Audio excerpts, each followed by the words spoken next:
विद्यार्थी तो कैसे हैं आप। उम्मीद है कि आप सब बहुत ही अच्छे होंगे और अच्छे से अपना पढ़ाई लिखाई कर रहे होंगे। तो आज की इस वीडियो में हम फिर से आपके लिए लाए हैं मॉक टेस्ट साइंस का और आज करेंगे हम बायोलॉजी का। इससे पहले भी मॉक टेस्ट अपलोड हो चुका है, यदि आप नहीं देखें तो आप चैनल को विजिट कर सकते हैं, वहाँ पे आपको मॉक टेस्ट मिल जाएगा। और यहाँ पे जो भी इंपॉर्टेंट ऑब्जेक्टिव है उसी को हम मॉक टेस्ट में सेलेक्ट करके लाते हैं और सारे के सारे क्या है प्रीवियस ईयर क्वेश्चन है और वो क्वेश्चन जो सेंट टाइप एग्जाम में पूछे गए हैं, तो फिर जो क्वेश्चन वही होगा मॉडल पर। तो हम 3 जगह से क्वेश्चन उठाते हैं, तो क्वेश्चन बैंक करेगा या फिर बिहार बोर्ड जो मॉडल पर जारी करता है, हर साल एक-एक मॉडल पर जारी करता है, उससे रहेगा या फिर सेंट टाइप एग्जाम से रहेगा। हम 3 चीज़ से ही कवर करवाते हैं, ठीक है।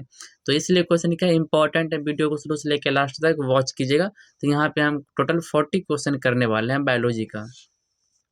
तो चलते हैं हम अपने क्वेश्चन की ओर। तो हमारा फर्स्ट नंबर का क्वेश्चन है आपके पास, पीतरस स्रावित होता है। पीतरस कहाँ से स्रावित होता है? तो पीतरस स्रावित होता है यकृत से। आपको याद रखना है, क्वेश्चन इंपॉर्टेंट है और 2025 में पूछा भी गया है। तो पीतरस कहाँ से स्रावित होता है? यकृत से। तो क्वेश्चन नंबर 2 है हमारे पास, क्षुद्रांत्र में स्थित रंसाकुर का कार्य क्या है? तो उसका कार्य क्या है? तो अवशोषण का जो सतही क्षेत्रफल होता है उसको बढ़ाने का कार्य करता है, ठीक है। सतही क्षेत्रफल को बढ़ाने का कार्य करता है कौन? तो क्षुद्रांत में जो स्थित होता है रंसाकुर, रंसाकुर का कार्य क्या है? तो अवशोषण का सतही क्षेत्रफल को बढ़ाना। तो क्वेश्चन नंबर 3 है हमारे पास, मुख गुहा का पिछला भाग क्या है? तो मुख गुहा का जो पिछला भाग है उसे हम क्या कहते हैं? ग्रसनी के नाम से जानते हैं। ऑप्शन क्या हो जाएगा आपके पास? बी राइट हो जाएगा। तो चलते हैं क्वेश्चन नंबर 4।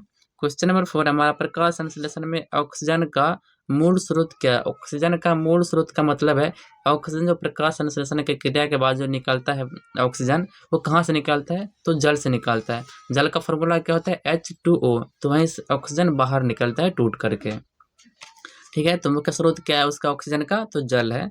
और प्रकाश संश्लेषण की क्रिया में 3-4 चीज़ आवश्यक है, जो उसको आपको याद रखना जरूरी है और ये सब्जेक्टिव में भी बनता है और ऑब्जेक्टिव में भी पूछ सकता है। प्रकाश संश्लेषण के लिए प्रकाश, सूर्य का प्रकाश चाहिए, क्लोरोफिल चाहिए, जल चाहिए, ठीक, और कार्बन डाइऑक्साइड चाहिए उसको भोजन बनाने के लिए। इन सबको आपको याद रखना है। और वहीं जल से क्या निकलता है? ऑक्सीजन निकलता है। और कार्बन डाइऑक्साइड वायुमंडल में कितना परसेंट है? 0.03%। प्रीवियस ईयर का क्वेश्चन है, इसको याद रखना है। तो क्वेश्चन नंबर 5 है हमारे पास, दोहरा परिसंचरण नहीं पाया जाता है। किसमें नहीं पाया जाता है? तो मछली में दोहरा परिसंचरण नहीं पाया जाता है, आपको याद रखना है। तो क्वेश्चन नंबर 6 हमारा, यूरिया रक्त में कहाँ से प्रवेश करता है? यूरिया रक्त में कहाँ से प्रवेश करता है? तो यकृत से प्रवेश करता है। क्वेश्चन नंबर 7, अब देखिए 7, ग्लूकोज का पुनर्अवशोषण कहाँ होता है? तो हेनले के लूप में। कहाँ होता है? हेनले के लूप में। क्वेश्चन नंबर 8 है हमारा, मनुष्य के शरीर की सबसे बड़ी ग्रंथि क्या? मोस्ट इंपॉर्टेंट ऑब्जेक्टिव क्या है? लीवर है। और लीवर का हिंदी क्या होता है? यकृत होता है। तो लीवर भी याद रखना है, अंग्रेजी में उसको लीवर बोलते हैं और हिंदी में यकृत। आपको दोनों को याद रखना है। कभी कभी अंग्रेजी में दे सकता है या फिर हिंदी में दे सकता है। यकृत का इंग्लिश लीवर, या फिर लीवर बोलो या फिर यकृत बोलो, बात बराबर ही है। तो अब हम चलते हैं किस पे? क्वेश्चन नंबर 9 पे। क्वेश्चन नंबर 9 है हमारा, निम्न में से कौन मनुष्य के आहार नाल में एक अवशेषी अंग है? तो मनुष्य के आहार नाल का जो अवशेषी अंग है उससे हम किस नाम से जानते हैं? अपेंडिक्स के नाम से जानते हैं, ठीक है। तो क्वेश्चन नंबर 10 है हमारा, शाकाहारी जीवों में छोटी आंत की लंबाई क्या होती है? जो शाकाहारी होता है उसकी छोटी आंत की जो लंबाई होती है क्या होती है? बहुत अधिक होता है। और वही बात करें मांसाहारी जो है उसका छोटी आंत की लंबाई क्या होता है? छोटी होती है, ठीक। तो जो मांसाहारी का क्या होता है? छोटा होता है और जो शाकाहारी होता है उसका बड़ा होता है, इसको याद रखना है। तो क्वेश्चन नंबर 11 है हमारा, छोटी आंत में पूर्ण रूप से पचा भोजन क्या कहलाता है? तो क्या कहलाता है? तो चाइल्ड कहलाता है। ऑप्शन आपके पास यहाँ पे बी राइट हो जाएगा, ठीक। यहाँ पे हम ऑप्शन नहीं दे रखे कि वीडियो का लेंथ बहुत बड़ा हो जाएगा।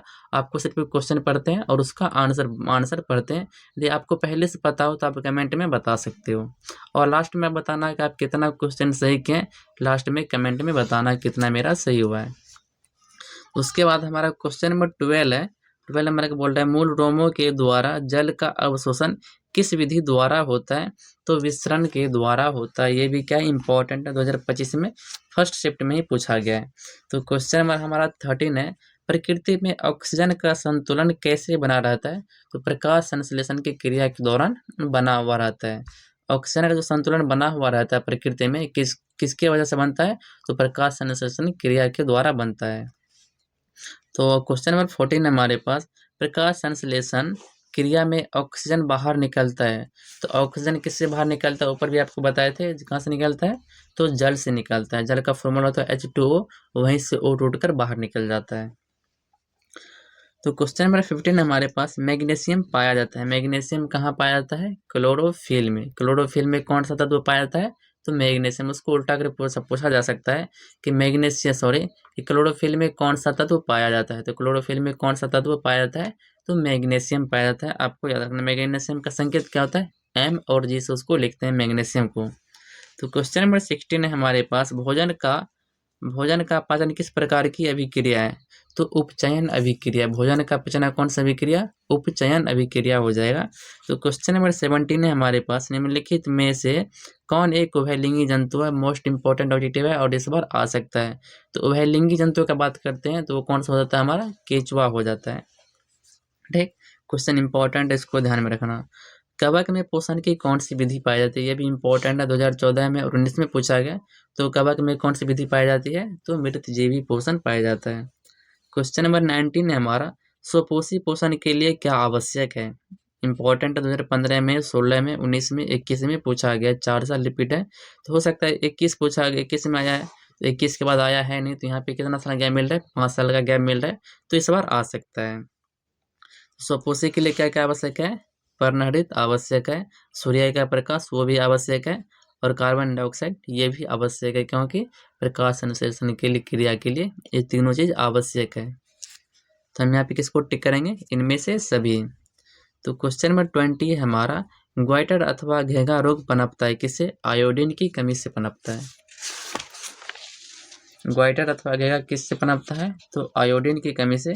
क्वेश्चन नंबर 21 हमारा, क्लोरोफिल वर्णक का रंग कैसा होता है, तो क्लोरोफिल वर्णक का रंग कैसा होता है, हरा रंग का होता है, और उसमें क्या पाया जाता है, मैग्नीशियम पाया जाता है, इसको भी ध्यान में रखना है।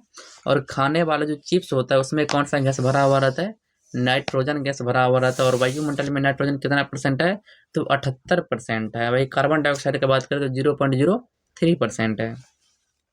यदि बात करें ऑक्सीजन का, तो ऑक्सीजन कितना है, 21% है। इनको आपको साइड से याद रखना है, पूछा जा सकता है। तो क्वेश्चन नंबर 22 है हमारा, कूटपात किसमें पाया जाता है, कूटपात किसमें पाया जाता है, अमीबा में। और कूटपात के जरिए ही वो क्या करता है, भोजन को पकड़ता है, कौन, अमीबा। तो क्वेश्चन नंबर हमारा 23 है, इंपॉर्टेंट क्वेश्चन है और बहुत हल्का क्वेश्चन है। देखिए, एक वयस्क मनुष्य में कितने दांत होते हैं। वयस्क मनुष्य की जब बात करते हैं तो टोटल कितने दांत होते हैं, 32 दांत होते हैं। और ये भी 2 बार क्वेश्चन पूछा गया है, 2017 में सेकेंड शिफ्ट में और 2022 में भी सेकेंड शिफ्ट में, 2 साल क्वेश्चन पूछा गया और बहुत ही हल्का है। क्वेश्चन नंबर 24 है हमारा, पितरस कहाँ से स्रावित होता है। ऊपर आपको बताया था कि पितरस कहाँ से स्रावित होता है, यकृत से। ये 3 साल क्वेश्चन रिपीट हुआ, 2019 में, 21 में और 23 में, और पिछले साल भी पूछा गया था। तो यहाँ पे 24 हमारा क्वेश्चन हो गया। अब चलते हैं क्वेश्चन नंबर 25, अमीबा अपना भोजन कैसे पकड़ता है। कूटपात के द्वारा, अभी आपको ऊपर एक्सप्लेन किया था, कूटपात के द्वारा ही क्या करता है, अमीबा अपना भोजन पकड़ता है। तो क्वेश्चन नंबर 26 है, कौन सा एंजाइम वसा पर कार्य करता है। ठीक है, और ये भी क्या इंपॉर्टेंट है, 2019 में, 20 में और 22 में पूछा गया है। तो वसा पर कौन सा एंजाइम कार्य करता है, तो लाइपेज करता है, कौन, लाइपेज करता है।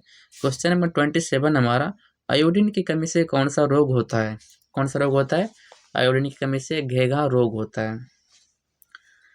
आयोडीन की कमी से घेंघा रोग होता है, आपको याद रखना है। और 28 नंबर का क्वेश्चन है, दांतों को साफ करने के लिए दंत मंजन प्राय कैसा होता है। जो टूथपेस्ट से आप कोलगेट करते हो कैसा होता है, अम्ल होता है, अम्लीय होता है, फिर क्षारीय होता है।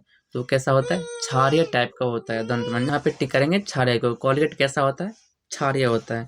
तो अब हम चलते हैं क्वेश्चन नंबर 29 पे। तो 29 नंबर का क्वेश्चन बोल रहा है, सभी हरे पौधे होते हैं, सभी हरे पौधे क्या होते हैं, स्वपोषी होते हैं। ठीक है, तो क्वेश्चन नंबर 30 हमारे पास है, एक मन परीक्षण के लिए हरी पत्ती पर आयोडीन डालने से पहले पत्ती अल्कोहल में उबाला जाता है।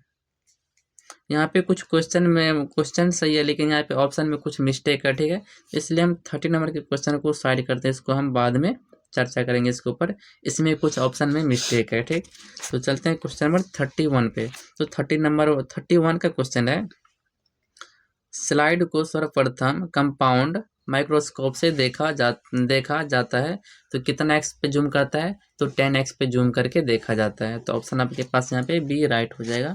और 32 क्वेश्चन बोल रहा है, किसके उपस्थिति के कारण पौधे का रंग हरा होता है? क्लोरोफिल के उपस्थिति के कारण, या फिर कभी कभी क्लोरोप्लास्ट भी रहता है।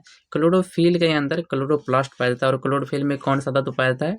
मैग्नीशियम तत्व पाया जाता है। इंपॉर्टेंट है, इसको ध्यान में रखना है। तो अब चलते हैं क्वेश्चन नंबर 33 पे। हाइड्रा में पाया जाता है, तो हाइड्रा में क्या पाया जाता है? तो हाइड्रा में स्पर्शक पाया जाता है, इसको भी ध्यान में रखना है। क्वेश्चन इंपॉर्टेंट है, 2020 में पूछा गया है। और यहाँ पे जो भी करवा रहे हैं इंपॉर्टेंट हम बोल दे रहे हैं, लेकिन सब के सब क्या इंपॉर्टेंट, सब के सब क्या है प्रीवियस ईयर क्वेश्चन है। तो क्वेश्चन नंबर 34 हमारा ग्लूकोज का रासायनिक सूत्र है। ग्लूकोज का रासायनिक सूत्र क्या होता है? C6H12O6, C6H12O6। और जो भी रासायनिक फार्मूला होता है ना, उसको आपको याद करके चलना। वहाँ से 1 या 2 क्वेश्चन अवश्य करके पूछा जाता है। जितने भी रासायनिक फार्मूला, जैसे ग्लूकोज का, चीनी का, बेकिंग सोडा का, ब्लीचिंग पाउडर का, धोवन सोडा, नीला तोता का, सब का आपको याद करके जाना, एक चार्ट बना के, और सामने जहाँ पे पढ़ते हैं वहाँ दीवार पे लगा लेना। और वहाँ से 1 या 2 क्वेश्चन कन्फर्म है कि आएगा ही, उसको याद कर लेना है, ठीक है। तो क्वेश्चन नंबर 35 है हमारे पास, अमीबा में अधिकांश पोषण कैसा होता है? तो अंतर्ग्रहण पोषण होता है अमीबा में। तो क्वेश्चन नंबर 36 है हमारे पास, प्रकाश संश्लेषण की क्रिया होती है, किन में होती है? तो हरे पौधे में होता है प्रकाश संश्लेषण की क्रिया। तो क्वेश्चन नंबर 37 हमारे पास, दांत की सबसे ऊपरी परत कौन सी होती है? दांत की सबसे ऊपरी परत जो होती है उसको हम बोलते हैं इनामेल। क्या बोलते हैं? इनामेल। और 2021 में और 2023 में पूछा गया है सेकेंड शिफ्ट में। तो क्वेश्चन नंबर 38 है हमारे पास, मानव आहार नाल का सबसे लंबा भाग छोटी आंत होता है। कहने का उसका नाम है छोटी आंत, लेकिन सबसे लंबा होता है आहार नाल का, ठीक। तो क्वेश्चन नंबर आप क्या देखेंगे? 39 का क्वेश्चन बोल रहा है, न्यूक्लियस शब्द किसके द्वारा दी गई, ठीक है। तो रॉबर्ट ब्राउन ने न्यूक्लियस नाम दिया था। तो हमारा आंसर क्या हो जाएगा यहाँ पे? ए, रॉबर्ट ब्राउन।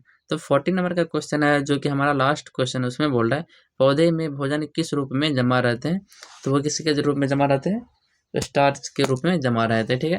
यहाँ पे हमने 40 क्वेश्चन किए हैं, जो कि क्वेश्चन बैंक से कवर किए हैं। और यहाँ पे जो भी क्वेश्चन करवाए आपके लिए बहुत ही इंपॉर्टेंट था। चाहे बोर्ड एग्जाम में जाओगे तो बायोलॉजी से यहाँ पे 2 से 3 क्वेश्चन आपको अवश्य करके मिल जाएगा। आप रिकॉर्ड करके देख लो, यहाँ पे मिल जाएगा। आप एग्जाम दे के आओगे तो यहाँ पे आप आओगे तो आपको देखने के लिए मिलेगा कि यहाँ से क्वेश्चन जरूर फंसा हुआ था। इसका हम फर्स्ट पार्ट कर लिए। इसमें टोटल कितना है?